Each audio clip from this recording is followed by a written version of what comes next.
Vuoi assaggiare una birra dove al suo interno scopri la specialità tipica friulana? Lumi Beer, il prodotto ricavato in 20 ettari di terreno coltivato orzodistico, biodiversità, performance ambientale. Lumi Beer nelle sue 5 versioni disponibili, 4 per consumo veloce e dissetante e la versione Magnum per intenditori. Lumi Beer si abbina a qualsiasi palato. Lumi Beer è un prodotto esclusivo Azienda Agricola Pancera, il buon seme, i buoni frutti.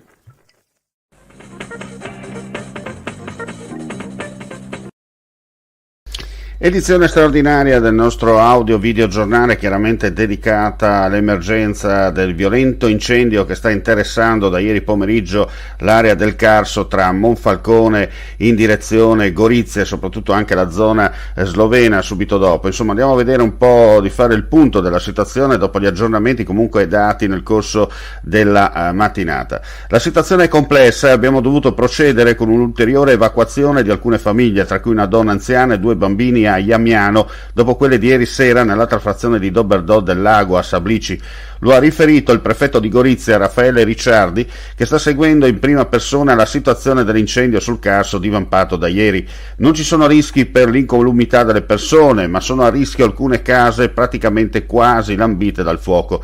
Dal comando provinciale dei Vigili del Fuoco di Gorizia si apprende che si registrano i primi danni a strutture e proprietà civili, con alcune auto distrutte dalle fiamme.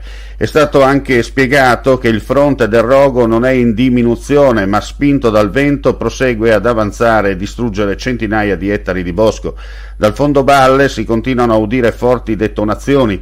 Si tratta dello scoppio di residuati bellici. Il prefetto di Gorizia, in una riunione con gli amministratori locali, su consiglio dell'ARPA e dell'azienda sanitaria, ha anche invitato i sindaci di Staranzano, Savogna di Sonzo, Sagrado, Ronchi dei Legionari e Doberdò del Lago ad adottare la medesima ordinanza di Monfalcone, con l'obbligo di indossare la mascherina FFP2 all'esterno e l'invito a non uscire di casa nelle ore notturne, quando il livello delle PM10 si prevede si alzerà sensibilmente.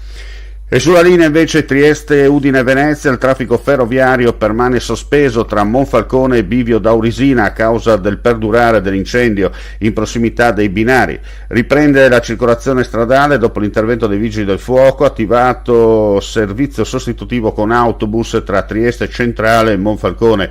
Prosegue l'intervento dei vigili per consentire la ripresa della regolare circolazione che secondo Trenitalia e Rete Ferroviaria Italiana dovrebbe riprendere intorno alle 20. Ripetiamo, la situazione è in evoluzione anche mentre stiamo andando in onda. Continuano invece sul campo le operazioni difficoltose di spegnimento e di contenimento dei 3 focolai attivi.